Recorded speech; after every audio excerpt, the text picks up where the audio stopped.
Hi everyone. Before I begin, I want to ask if you can see my screen okay. Yep, I Great. can. Yeah. So before I begin, I wanna thank the organizers, the participants, and my discussant for being here. I appreciated the kindred spirits I've observed in this virtual space for the last few days, and I look forward to receiving comments from all of you. Um, And this work gets a bit further along. So if you have any thoughts on proper venues, I would also appreciate it. And this is a time where I wish there's a journal that's such a thing, or as the Journal of Experimental Sociology. If that journal would exist, that would be nice, because we see that in other disciplines, but I don't think there's one yet in sociology. But I think conversations like this are moving in the right direction.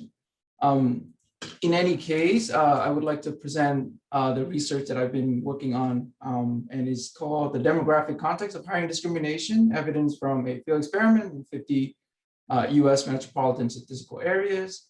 And let's jump right in. So racial discrimination in hiring remains an important feature of the modern American labor market, and it operates as a key mechanism for inequality reproduction in many areas of social life. And a vast body of work offered ample evidence on not only on how minorities are disadvantaged at the hiring stage, but also how the intensity of such discrimination remain quite persistent over time.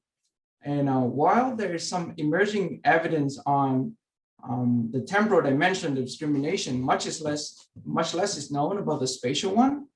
There is very limited sociological evidence on how hiring discrimination varies across space, and how structural characteristics of such places shape the process of social stratification. So those limitations motivates this project. The driving research question of this study is, how do demographic contexts within urban labor market shape the extent to which racial and ethnic minorities are disadvantaged at the hiring stage? There are two broad literatures that can yield important theoretical insight on this question.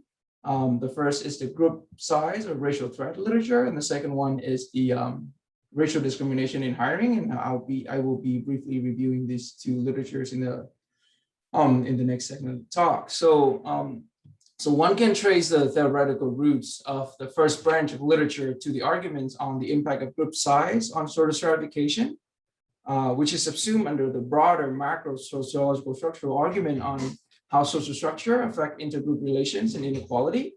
And this line of thought maintains that discrimination varies across spaces as a response to group threat, which is usually measured by group size. And at the very core of the thesis is how whites respond to rising number of minorities causally determines intergroup socioeconomic inequality within those social spaces. And this thesis predict that in response to socioeconomic threat associated with the size of minority subgroups, racial majority respond by raising the level of racial prejudice, raising barriers to access to social goods like a good job, full-time paying job, and intensifies the occupational segregation, where minorities, particularly Blacks, are channeled into Black-dominated jobs, increasing segregation along racial lines. And this becomes well known as the visibility discrimination thesis. And there are a lot of theoretical refinement and empirical evaluations of these theses that emerge in the 80s and 90s, but we see much less of this research on the topic since the early 2000s. There are some limitations with evidence in this literature. So the evidence shows, in this field overwhelmingly show the evidence of a positive correlation between minority concentration and various measures of socioeconomic inequality, such as in terms of unemployment, wages, income, poverty, and hiring discrimination has been overlooked in this literature. And this is a very important gap to fill, because theoretically it operates at a different stage in this process of labor market stratification, right? So put it simply, one has to get their foot into the door in order to be discriminated at the wage setting stage. And since it operates at a different stage and could potentially be affected differently by minority concentration compared to other outcomes. And additionally, this literature overwhelmingly focused on the Black-white dichotomy, overlooking Asians and Latinos. And Asians and Latinos have different immigration history. They vary dramatically in terms of educational and socioeconomic attainment, and the mechanism through which Asians and Latino are discriminated in hiring could be quite different from the ones that apply to the case of African Americans. And the second literature that shed light on the research question is the work on racial discrimination in hiring. And scholarship in this literature revealed really consistent evidence of employer discriminatory behaviors. Minorities are selected at a much lower rates compared to otherwise similar white job seekers, and field experiment really dominate this area of inquiry due to its various unique features, the ability to experimentally manipulate conditions such as race, the ability to make causal estimations and to rule out alternative explanations.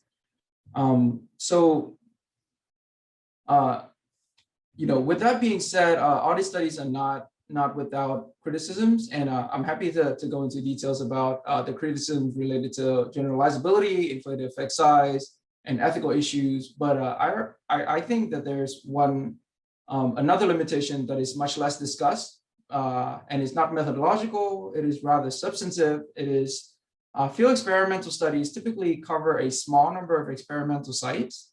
Let's take a look at a few audit studies just to really illustrate this point. These are a very small sample of studies that appear really prominent field experimental studies on hiring discrimination. As you can see, they take place in Milwaukee, Boston, Chicago, New York City, Atlanta, Chicago, Los Angeles.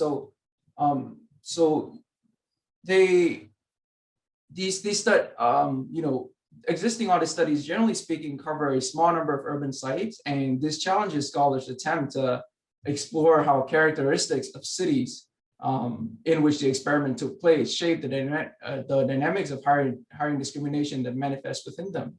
And by doing so, existing work could assume that employers are relatively autonomous agents who discriminate as responses to experimentally manipulated signals rather than actors who are conditioned by demographic and economic forces that characterize social arenas in which they operate. So contextualizing discrimination is it's really important, I believe. It has theoretical and practical significance. Discrimination, as we all know, is a social process, and discriminatory acts are shaped by social settings in which they operate. And hiring officers are gatekeepers who are constrained by structural forces that are beyond them and the organizations they represent. So it is really important to explore how discrimination need to be contextualized and need to unpack how variation in attributes of urban site might give rise to different race and ethnic-based hiring discrimination that occurs within these markets. Practically, since there are millions and millions of job seekers, minorities job seekers who live outside of major megalopolis, it is important to widen the scope of existing field experiments to examine how hiring discrimination varies across a broad range of cities. We have plenty of evidence of how hiring discrimination works in New York and in Boston, but what about Memphis and Oklahoma City and those areas? So just as a summary of what we have talked about so far, the limitations of the first literature stems from the fact that there hasn't been evidence on whether or not the visibility discrimination extends to the hiring stage. And it also lacks the methodological tool to detect discrimination in hiring. And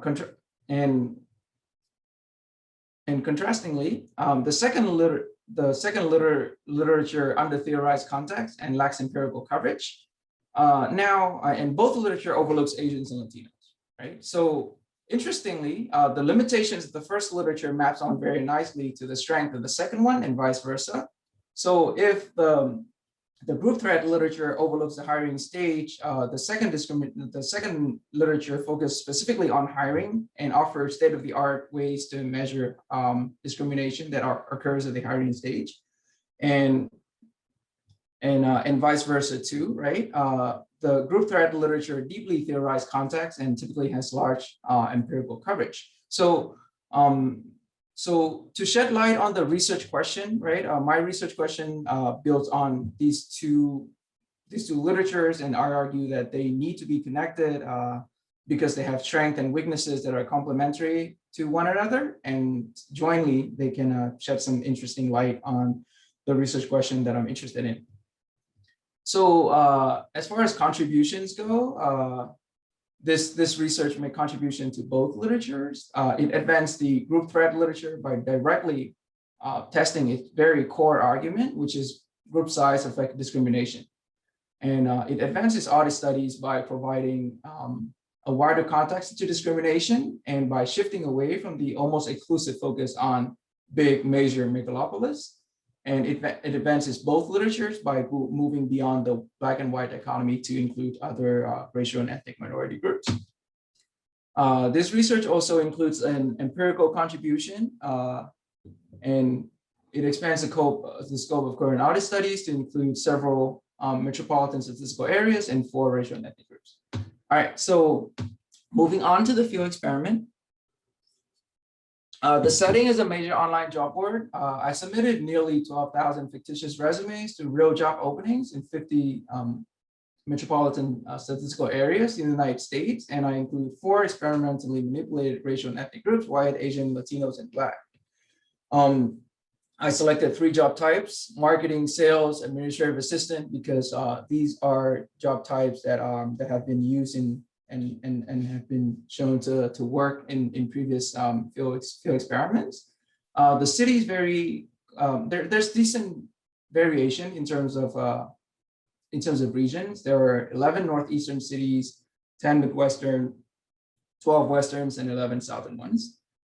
So as far as creating resumes, I follow standard practice in signaling applicants' race, and that is to use names. But in recent years, there were various scholars who brought up the issues of the conjunction between about how the racial and class signals can be quite intertwined if one used name to signal race.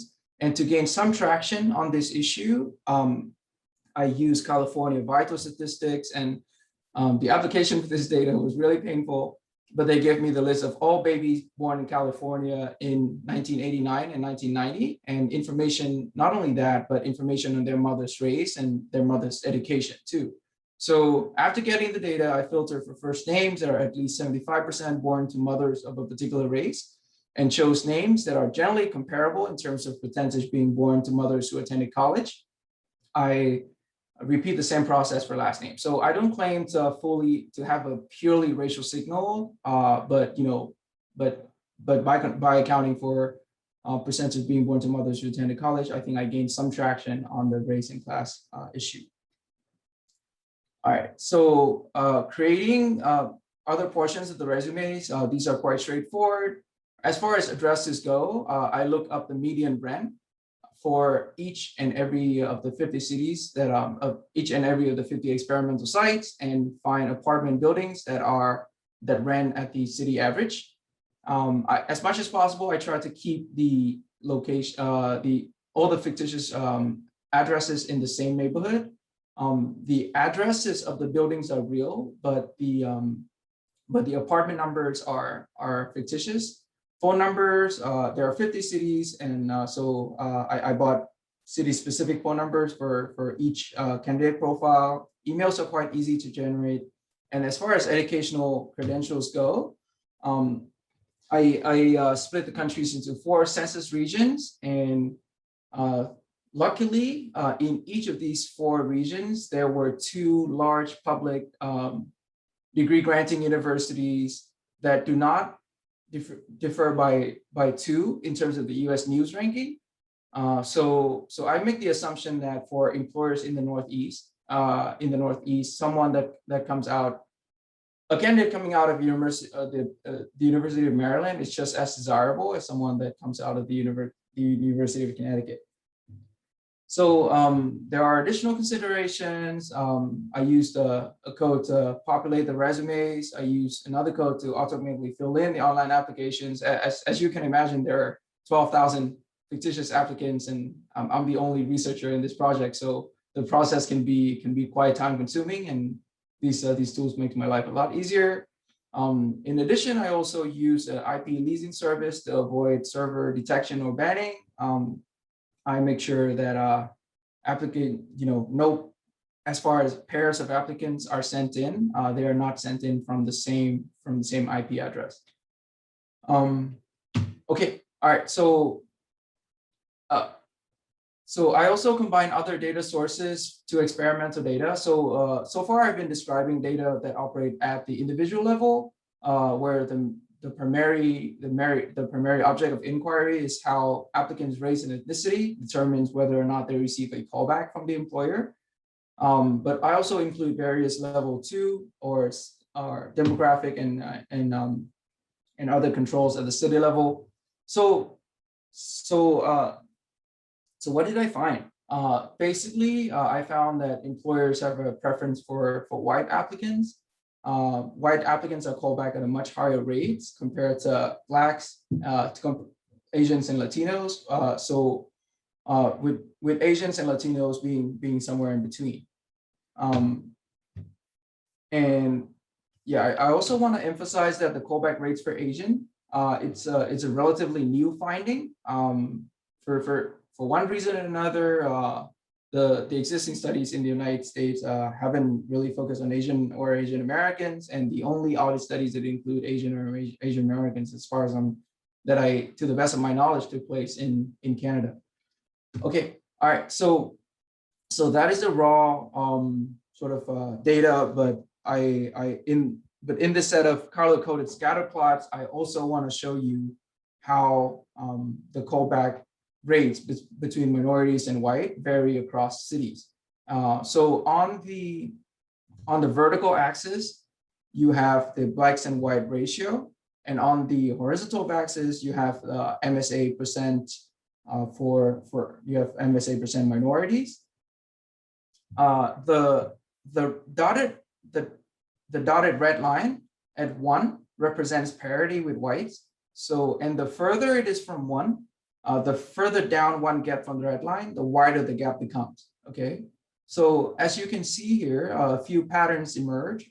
As MSA percentage Black increase, the Black and white ratio gap also increase.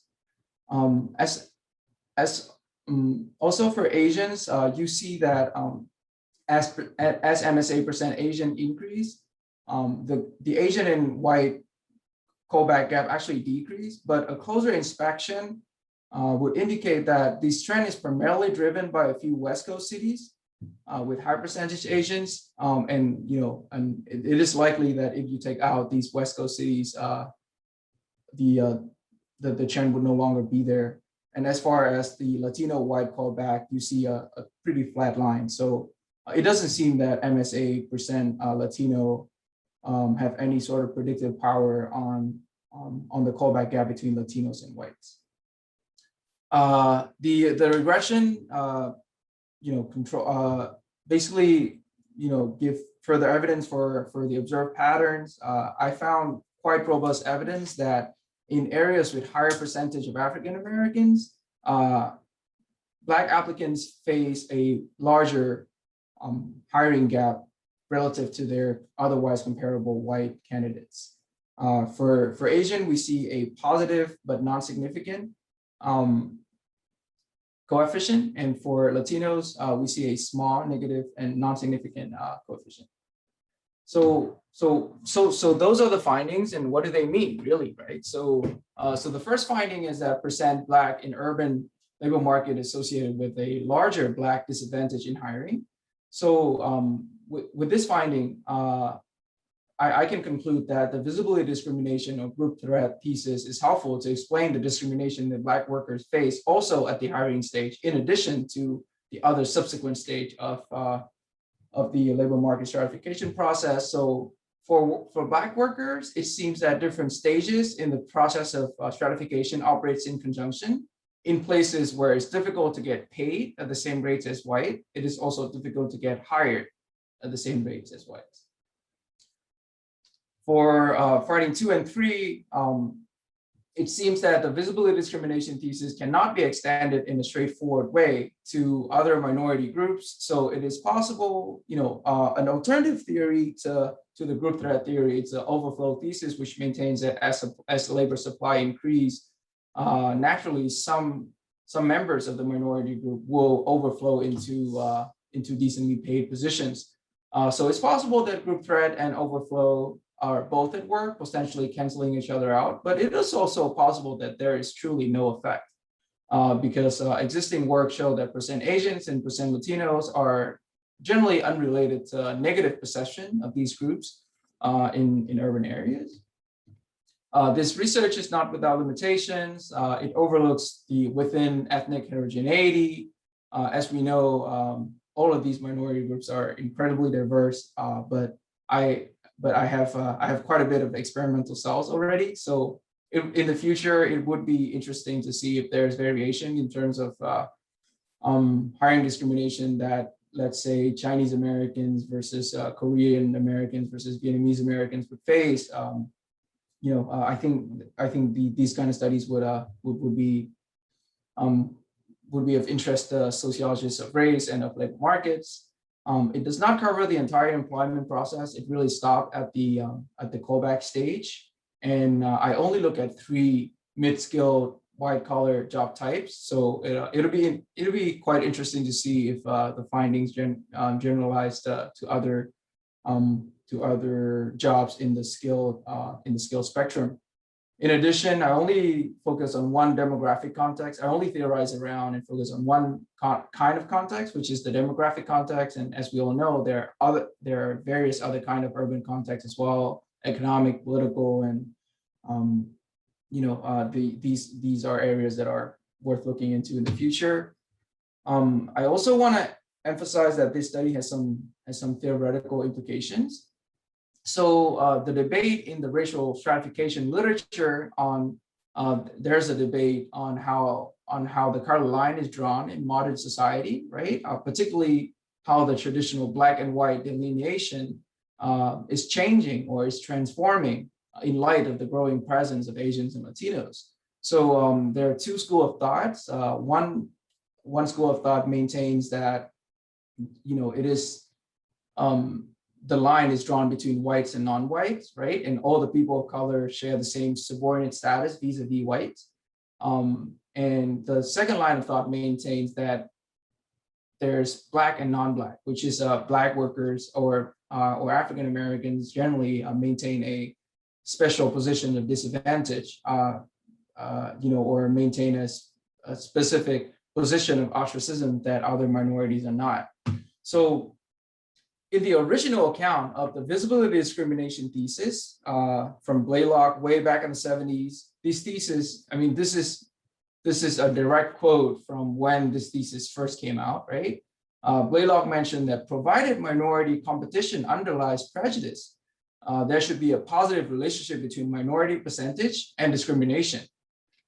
So my reading of this, my interpretation is the majority minority separation operates along the lines of white and non-white.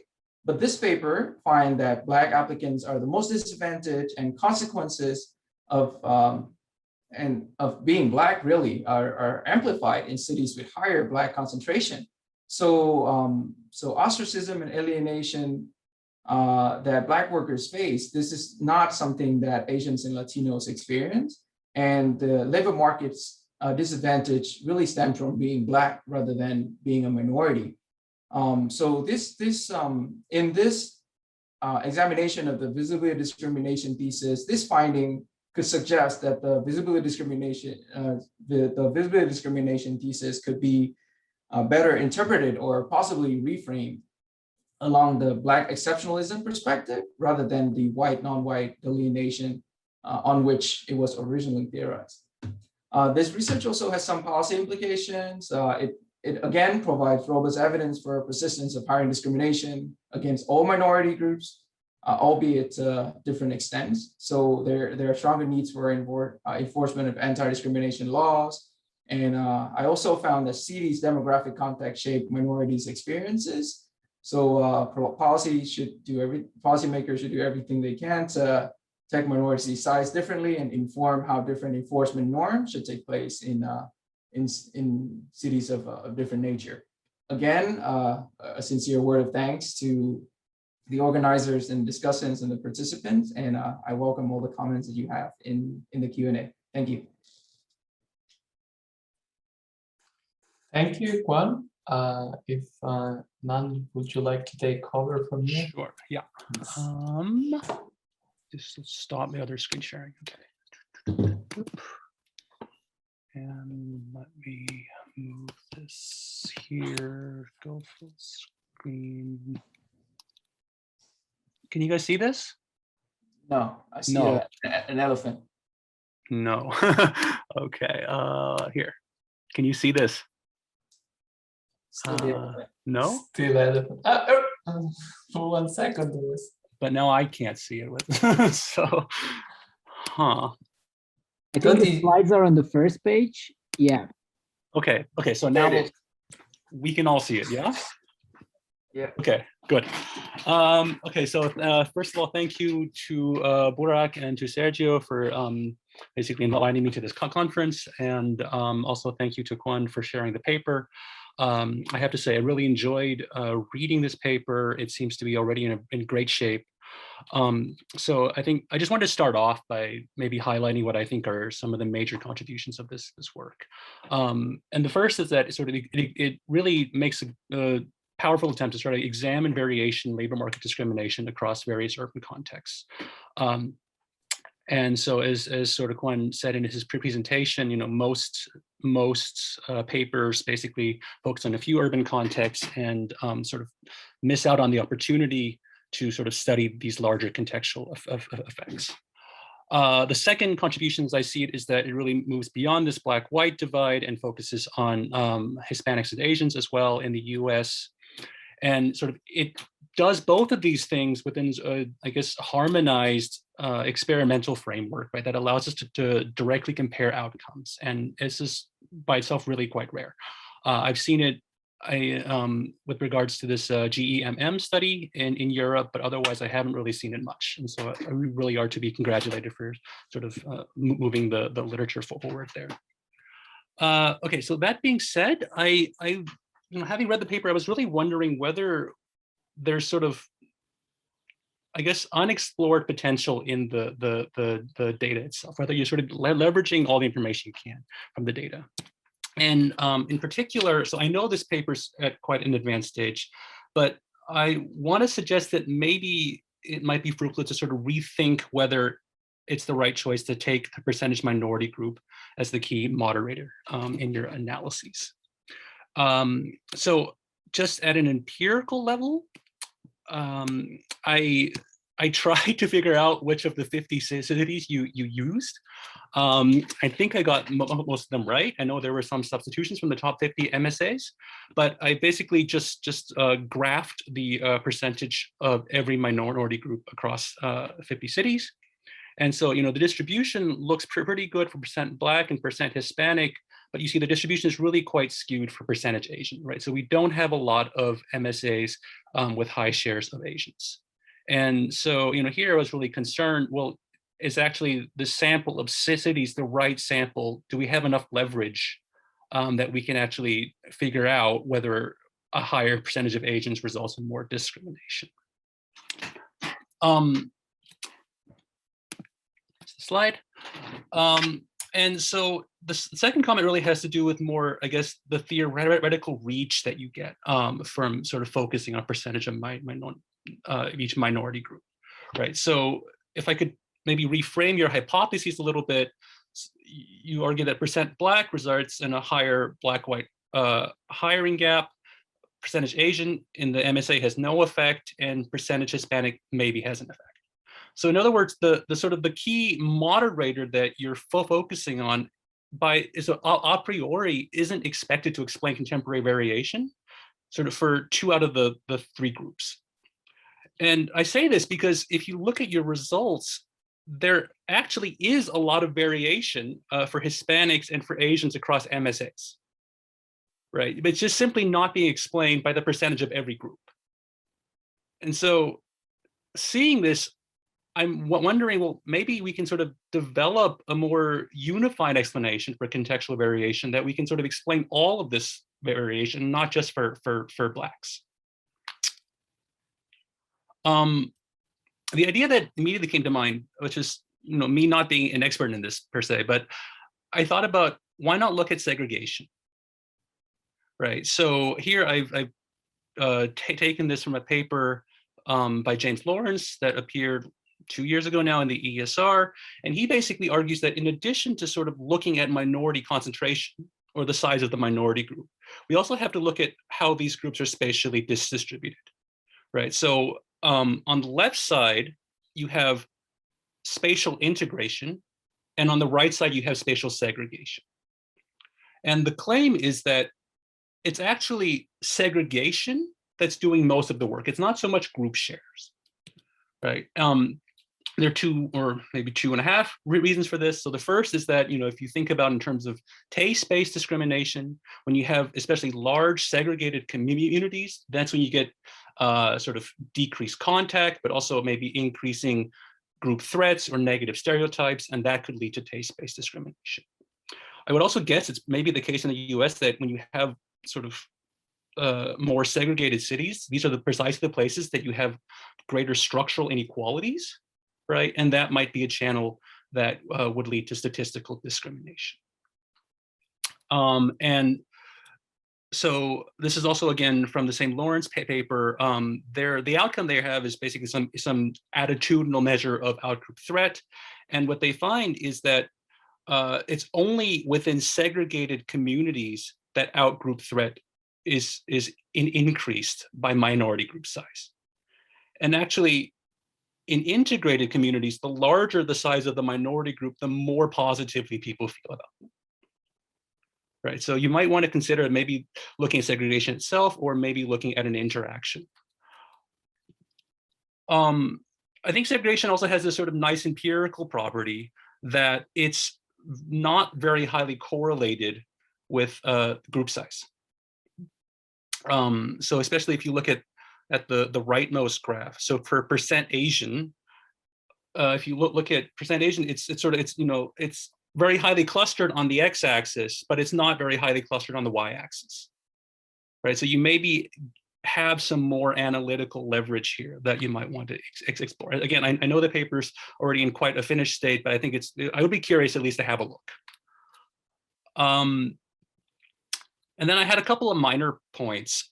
So the first one would be maybe to, I found this passage in the paper, and I just want to see it, I think, developed a little bit more, right? So there are these sort of theoretical arguments with respect to Hispanics and Asians for why we wouldn't expect to see any relationship between group concentration and discrimination. And you make reference to model minorities and honorary whites, and I just want you to sort of play that out a bit more, I would say, because the issue is not that Asians and Hispanics don't face discrimination, right? So they do face discrimination. It's simply not moderated by group share in the MSA, right? So I would like to see sort of the theoretical argument spelled out for why something like being a model minority, or how that influences this relationship. I didn't see that quite clearly. A second minor point is just an observation, actually. So when you formulate your hypotheses about Asians and Latinos, I was actually surprised by sort of the age of the studies that you're citing, right? Some of these studies are like, sorry, my daughter's there. But so some of these studies are like 30, almost 40 years old now, right? And they're the ones that you're relying on to show that maybe we shouldn't expect a relationship between group size and discrimination. And I would be curious if maybe there's some more recent studies here that you could cite, or just look into it yourself. So it seems, I know in the American National Election Studies, right, they're asking attitudinal questions about all four racial groups, right? And would be just an interesting exercise to see whether sort of minority group size or segregation actually can condition sort of outcomes like my minority white feeling thermometer scores, and there's also these sort of stereotyping questions. So I would just be curious to see maybe there's some more up-to-date evidence there that you could draw in.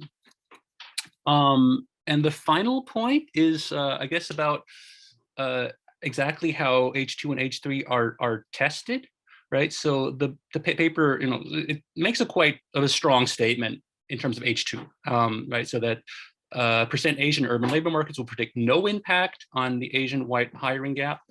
And I think with such a strong hypothesis, it's maybe not enough to just show, okay, the effect is not significantly different from zero, right? You might want to try some equivalence tests, which is sort of, specifying upper bound and a lower bound, and then sort of doing two tests that beta is sort of not higher than DH and beta is not lower than DL, right? If you can sort of reject both nulls, then you have some evidence that the sort of beta is within these bounds. You basically want to say that the beta is small enough that it's pretty much substantively equivalent to zero. And you can also do the same thing with respect to H3, right? So if H3 is that beta is smaller than the beta that we observe for blacks, right? So just set that up as the equivalence bound and then do a one-sided test against that. Okay, so with that, I think that was quite brief, but I can I'll stop now. And I want to just basically congratulate you again. I really like the paper, and I'm looking forward to seeing where this goes.